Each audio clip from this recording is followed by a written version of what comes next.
1951, ang eleksyon ng mga kinatawan ng House of Commons sa England. Sabay ulit ng Briton ang halal ng mga conservative. Kahit ito ay pinuno para sa punong ministro ng gyera, ang oldie. Ngunit ang hindi kaparehas na si Winston Churchill.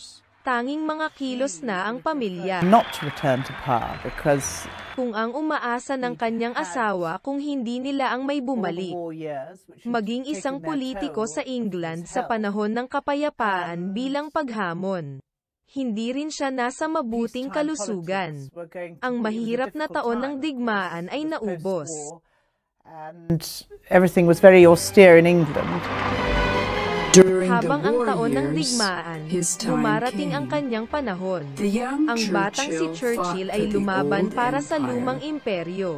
Ang kaaway ay Germany lamang bilang sa unang digmaang pangdaigdig. Si Churchill, ang unang Panginoon ng Kapulungang Admiral, ang hukbong dagat ng military sahin sa England. Ang nawalang duguan ng Dardanelles na kahulugan ang kanyang pagkabigo bilang mabuti. He resigned from office. He went Nagbitiw siya ng kanyang posisyon at pumili ng mga trentsera. Kinuha niya sa papel sa kanlurang linya ng Wypern. Plugstad, near Ypres. Kita siya sa unang digmaang pandaigdig mula sa mga trentsera ng Flanders. It's a strange coincidence of history. Ito lang ang kasiyahan ng kasaysayan na ilang kilometro ang layo sa mga linya ng kaaway ang Lance Corporal na tinawag na away ni Hitler. On the other side of the line. Ang Lance Corporal na si Hitler, itinayo ang nagdala sa pagkasira ng lumang Germany. Si Churchill ay likuran, ngunit palaging pagmamasid maasikasong kaaway. His son, my father, at the age of 21, went. Ang aking anak, ama ko ay mamamahayag sa Germany. Naglakbay niya si Hitler sa eroplano mula pangyayari hanggang pangyayari. From one rally to another. Pagsibol, 1932. Si Hitler ay lumipas sa Germany. Ang mamamahayag, si Winston Randolph Churchill, ginawa ang mag-aral si Hitler na nag-alarma sa kanya. Kahit ganon, tinawag niya ang atensyon ng ama upang ang katangiang agresibo ni Hitler. My father reported. Ang aking ama ay nagulat kay Winston Churchill at sumulat ang una, kung ang itaas ang kapangyarihan ni Hitler sa Germany, ito ang ibig sabihin ang digmaan sa England. With Britain. Noong Abril 1932, naglakbay si Hitler sa Munich na kung saan sumang-ayon niya sa isang pagpupulong ni Hitler. Ngunit walang kabuluhang hintayin sa Continental Hotel. Ipinagdala si Hitler lamang ng isa sa mga kasamahan. Da sagte der Churchill meinem Vater, tell your boss from me. Sa pagkakataon, sinabi ni Churchill sa ama, sabihin ang inyong tagapangangsiwa sa amin. Ang antisemitismo ay maaaring maging isang mahusay na nagsisimula. Subalit ito ang masamang etiketa, na ibig sabihin, ang Holocaust ay maaaring matagumpay sa simula ngunit kalaunan ay maghihiganti ito. Aber später rächte sich alles. Sa England, walang nagbigay pansin sa muling pagpapakita ni Churchill. Siya'y kilalang kilala, ngunit hindi popular. Hindi rin niya ang awtoridad ni kapangyarihan. Noong 1937, si Neville Chamberlain ay kapangyarihan. Mas gugustuhin niyang pumayag kay Hitler kaysa lumaban sa kanya. Isinasaalang-alang ko ang kombensyon na nauugnay sa katanungang Czechoslovakian bilang isang paunang salita ng isang malaki at Europa para sa kombensyon na nagdadala ng kapayapaan. In which all Europe may find peace. Isang walang halaga na pirasong papel. Tag-init, 1940. Bumagsak ang bomba ng Aleman sa London ay takot sa pananakop ng Wehrmacht. Sila ay nasa isang mahabang digmaan. At nagbitiw ni Chamberlain noong Mayo kasama ang pumalit sa kanya ni Churchill bilang War Prime Minister. Hitler made him Prime Minister. Ginawa ni Hitler sa punong ministro. At ito ang posisyon na napakahalaga ang aking lolo.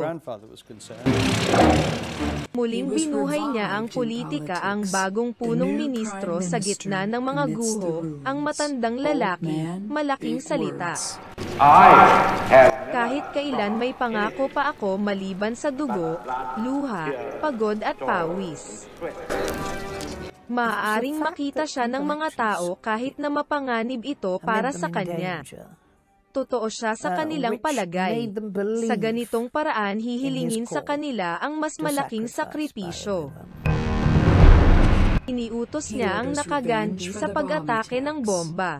Nais din niyang saktan ang kalaban kung saan ito ang pinakamasakit sa bahay. Nangangako siyang mananatili sa gyera hanggang sa mapait na wakas. Ngunit ang isang bagay ay tiyak. Ang lahat ng bagay kung ano ang naiwan si Hitler, lahat ang kanyang bakas ng paa, lahat ang dungis ng kanyang masama at nakalalasong kuko ay malinis ka. Naghilamos at kung kinakailangang alisin kahit mula sa ibabaw ng lupa. Si Hitler sa kanyang kaaway, subalit ang inatake ni Churchill ang mga sibilyan din. Binomba ng mga puwersang panghimpapawid ng kaalyado ang mga lungsod ng Aleman.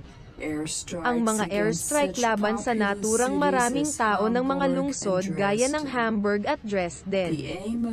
Ang layunin ng naturang kilabot na bomba ay ibaling ang mga naninirahan laban sa gyera.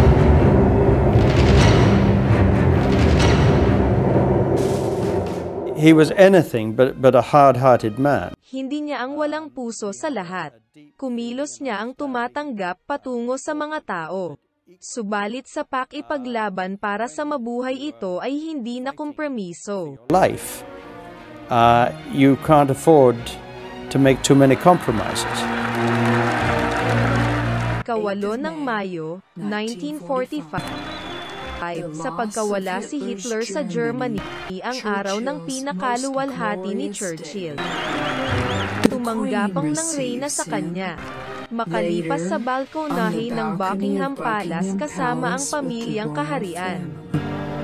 Sa panahon pagkatapos ng gyera, wala nang lugar sa isang digmaan ang punong ministro. Ang England ay nakilahok lamang bilang ikatlong tagumpay sa Potsdam Conference. Samantalang nakikipag-ayos sina Stalin at Truman, si Churchill ay dapat umalis. Ibinoto siya ng kanyang mga tao. Tila tapos na ang oras. Bilang monarkista at makabayan, nakatira niya sa panahon ng Imperyong Ingles. At ngayon, kailangan niyang tingnan kung paano ito preno. Naging siya'y matanda dahil ito. Dekada 50, ang bagong England ay abala sa sarili. Tuwing ikalawang termino ni Churchill, ang mga sugat ng digmaan ay gumaling. Gayunman, ito ang hindi sapat para sa mga tao. Kahit ngayon, ang matandang prinsipyo ng punong ministro ay huwag sumuko. Simple niya ay huwag sumuko sa kanyang kapangyarihan. Naisip ng lahat na siya ay karapat-dapat na muling ihalal ngunit isang taon ay bukas. Dapat ay tumingin siya para sa isang kahalili. Ngunit hindi niya ginawa. Sumuko lamang siya nang siya ay naging isang comic figure sa tuktok ng gobyerno. Napakasama iyon, bilang siya ay isang mahusay na tao. Ang kanyang huling larawan ay napunan sa ika-90 ng kaarawan. Makalipas sa ilang linggo, pumanaw si Winston Churchill. Nabuhay siya ng mahaba sa kanyang oras.